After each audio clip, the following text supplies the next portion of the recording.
Yes, folks, it's Tales from the Jails with John G. Sutton. Do please like and subscribe. It's down there, folks. Yeah. Right. I'm going to talk today about the difference between HM prisons and institutions for the criminally insane. The big difference is in institutions for the criminally insane, the patients, inmates get an allowance from the government of approximately £370 per month, and in the prisons you get something like £7 or £8 a week,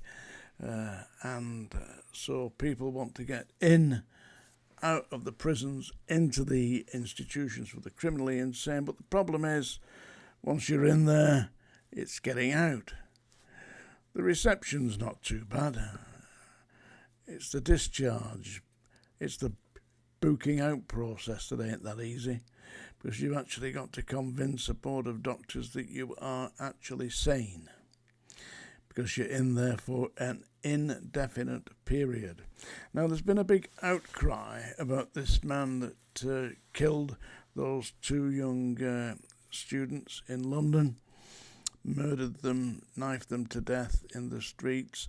Then he stole a van and drove it into another lot of people. He was diagnosed as being a paranoid schizophrenic, and he was already wanted by the police on a warrant, which they hadn't executed. Of course, they hadn't done that. I wonder why. I've got an idea. They were busy in McDonald's. The way I think they should transfer the police stations to McDonald's, because every time I go into McDonald's, you see bloody policemen there. I don't eat at McDonald's. I go there to get food for my grandsons, you know. They eat the stuff. I can't. I've tried. To me, it tastes very, cardboardy. Maybe it's my age, I don't know. But I haven't been able to eat one for 30-odd years now. Seriously. Anyway, let me tell you this. That's the reason that people try to get away with a plea of insanity so that they can get out of the prison system where somebody like this guy, this big fella who, obviously a paranoid schizophrenic maniac who knifed them two beautiful young people to death. I said they were beautiful young people, they were. And absolutely this lady tried to fight, and 100% credit for that, but she's fighting against a 17-stone, 6'2" paranoid schizophrenic, then she's got it all to do, believe me. I've tackled them, physically dealt with and gripped hold of paranoid schizophrenics, and I'm telling you this, they are incredibly strong. They don't feel pain. When you've got your hands on one of them, it's either them or you. And believe me, when I've had my hands on a few of them, it's pretty touch and go, you know. And I've usually got a couple of backups, or usually did have, you know. But when you get hold of them, they can grab you. One of them grabbed hold of my mate by his gonads, by his bollocks, grabbed hold of them and virtually lifted him off the floor by his bollocks. He was screaming blue murder. I managed to get a neck hold on this guy, who was mad as a bloody box of frogs, I tell you, and choke him. It took me about 2 minutes to stop him, stop his breath. What you do is you get your arm underneath his, like that, yeah, get that underneath his neck like that, and pull it back so that he can't breathe. This bastard, breathing or not, he was still fighting like hell, and he had hold of my mate. Turns out it took me nearly 3 minutes, over 2 minutes, to get him off. Then he collapsed on the floor, and we managed to get an arse-full of Largactil into him. But I tell you, they're dangerous. So an ordinary member of the public who isn't accustomed to rolling round the floor and battling with big bastards, they're not going to do it. So if you know that they're mad, the best advice I can give you if you come across one of these people is run for your life, because believe me, if they get hold of you, they ain't letting go. And they seem to be incredibly strong. I was on duty one day at Strangeways. I heard this boom, boom, boom like that. This bloody maniac was in the inside of the cell door. Now listen, these cell doors have got steel panels in them, and they've got great big metal bolts, and they're about 2 inches thick, solid oak. He came through. Not all the way, but he got through the top part, and he was about to break out. When I don't know, when I think he just lost all his progress. It had taken him all day, but he was battering away at the door all day. So if they'll do that, if they're mad enough to do that, and they are mad, they'll do anything.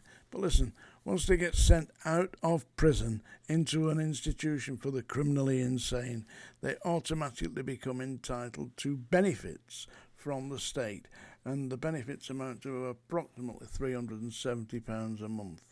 So the killer of those two beautiful students is now in Ashworth, I believe, enjoying all the comforts of that. But they get a cell of their own, you know.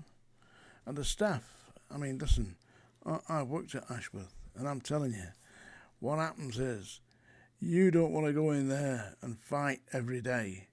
You don't want to go in at 7 o'clock in the morning and start your day off with a rolling round the floor with a 17-stone maniac.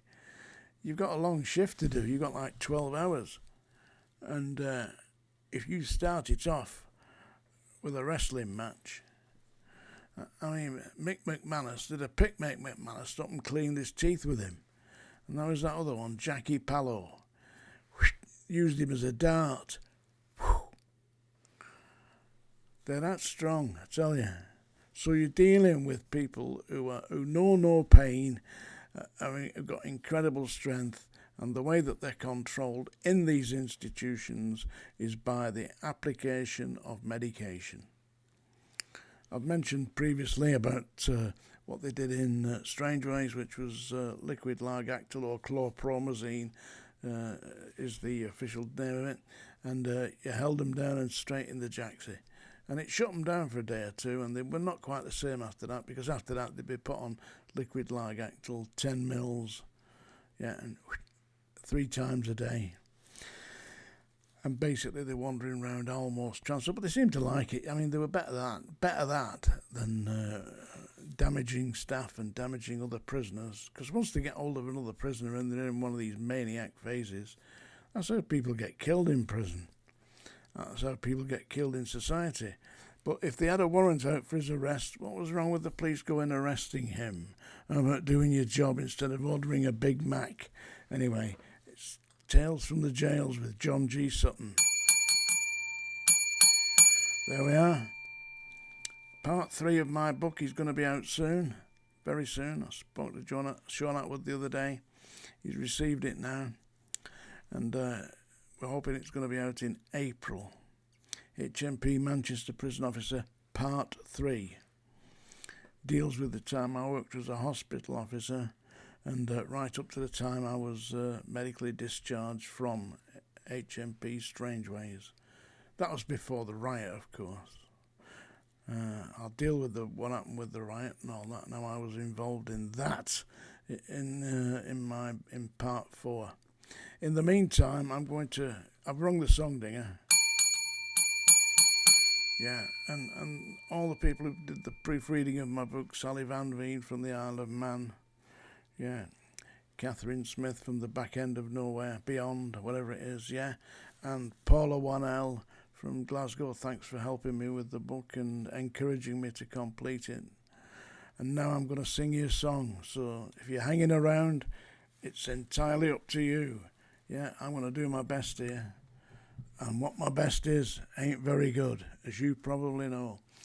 This is a song by Ewan MacColl. It's Dirty Old Town. And it very much is like the town I was brought up in from the age of about 9, which is an industrial complex town, a mining town with mills just outside Wigan, a place called Lee. And my mother worked in the mills, and my father was a CID officer with the Criminal Investigation Department of the police, and I ended up working in the mills myself, and there were canals and smoke, and this reminds me very much of my time when I was a young man in the 60s in Lee. Dirty Old Town by Ewan MacColl. I found my love by the gasworks croft, dreamed a dream by the old canal, kissed my girl by the factory wall. Dirty old town, you dirty old town. I heard a siren from the docks, saw a train set the night on fire, smell the spring on the smoky wind. Dirty old town, you dirty old town. Clouds are floating across the moon, cats are prowling on the beat, springs a girl in the streets at night. Dirty old town, you dirty old town. I'm gonna make a good sharp axe, shining steel tempered in the fire, will chop you down like an old dead tree. You dirty old town, you dirty old town. Dirty Old Town by Ewan MacColl. Ewan MacColl was the father of Kirsty MacColl, and Kirsty MacColl was the female lead on Fairy Tale of New York with the Pogues. She was killed in a swimming accident when somebody on a motor scooter or one of these floating things ran into her and chopped her up. How sad is that? Tales from the Jails, John G. Sutton. Do like and subscribe. Thank you very much.